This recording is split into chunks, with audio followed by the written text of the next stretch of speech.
Magandang araw po mga kalapatids para po sa first episode ng Season 11 ng Alaga ni Doc. Andito po tayo ngayon sa Alaminos, Laguna para po bisitahin ang ating kalapatids sa si Jaycus Mitra o ng R-Team Law. Tara, samahan niyo po ako.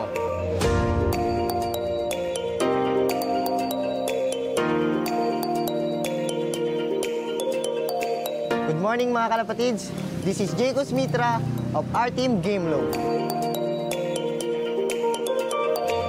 Nagsimula po ako sa pagkakalapati na around 15 years old na nag-start po para sa mga kaibigan na street fight.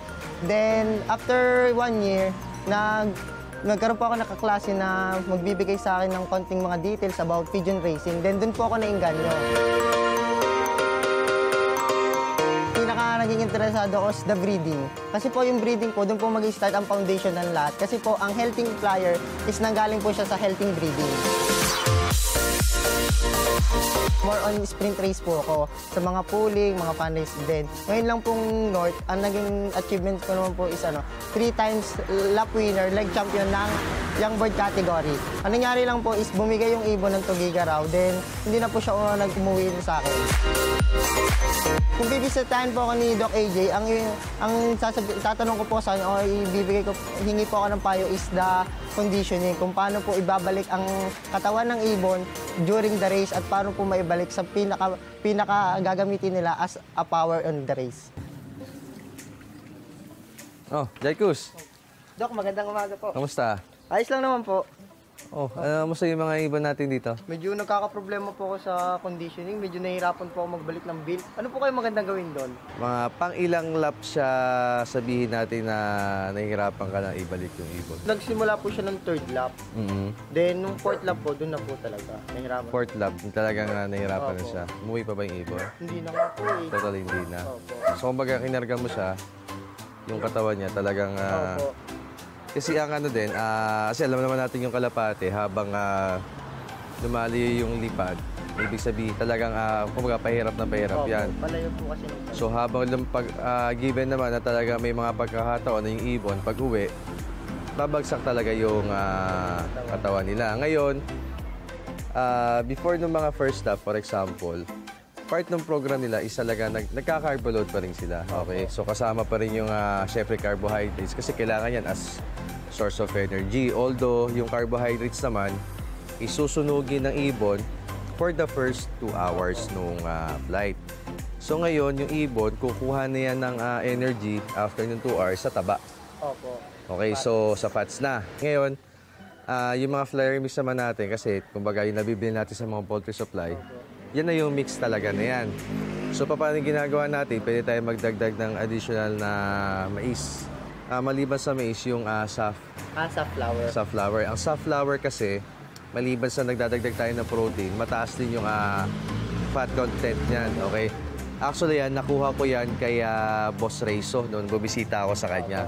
So, aside dun sa binibigay natin na syempre, nandiyan yung tambalang power wings at payload pagdating sa recovery ng kalapate, which is talaga ginagamit ni Jaycus din. Dito, marirecommend ako din yung bago nating supplement, yung Respijon. So, bali yung Respijon naman, meron siyang vitamin B15 or panggamic acid. Ito yun na tumutulong para tanggalin yung lactic acid na na-accumulate sa muscle. Na ito yung nagiging nila, nagkakaroon ng muscle stiffness o kaya masakit yung katawan ng mga ibon. So, tatanggalin ito. At the same time, pinapabukan ito yung ugat ng kalapate para maging maganda yung oxygenation. At the same time, yung vitamin E and selenium, malaking tulong to para tanggalin yung mga free radicals. So, ito rin yung pwedeng sumira doon sa mga cells. So, para mas maging mabilis yung recovery ng ating mga kalapate. Balita ko, isa ka sa coordinator ng itong SLFU ni Boss Berlon. Opo, isa po ako sa pinakabatang coordinator. Naging coordinator po ako around 15 years old po ako na naging coordinator po ako. Sobrang laki pong challenge nun saan kasi kita nyo naman po, bata po ako. Talaga pong bata. Oo, talagang kasi bata. Po, ang katapos sa mga player ko po, madami din, malalaki pong tao. Then, malayo po ang agwat sa edad ko at sa edad nila. Kaya po napakalaki pong challenge nun sa akin. Since ikaw yung coordinator ng SLFU dito, actually kasama ko ngayon yung aming bagong pigeon specialist natin dito sa South Luzon, si Andre. Since ito yung loading ng mga kalapate, baka if ever, siguro sa mga, since patapos na yung North ngayon, no? So by next year, sa South naman, makabisita siya dito sa inyo, sa loading. Open po kayo sa LFU and sa area ko. Okay. Ang una ko po ipapayo sa mga kaedad kong fancier is kung paano nila ibabalance ang pag-aaral at pag-aalaga ng ibon. Then, ang idadagdag ko lang po dun is the time management and yung paano po nila ibabalance yung budget nila for kalapate and other expenses like on school. Okay. So, Sir Jaikus, Salamat po. maraming salamat sa pagtanggap sa amin at hopefully yung pagkakarera mo ng kalapati is lumago pa. Pero siyempre, unahin mo muna yung pag-aaral mo, ha? Priority po. Yes, tama yun. Hobby lang po. Okay, so good luck sa'yo. Good luck ulit. Thank you, thank you. Salamat.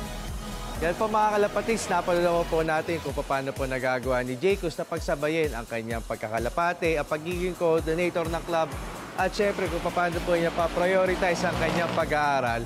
At syempre kung paano po nakatulong ang ating mga produkto sa Excellence Rock Club sa magandang performance ng kanyang mga kalapate.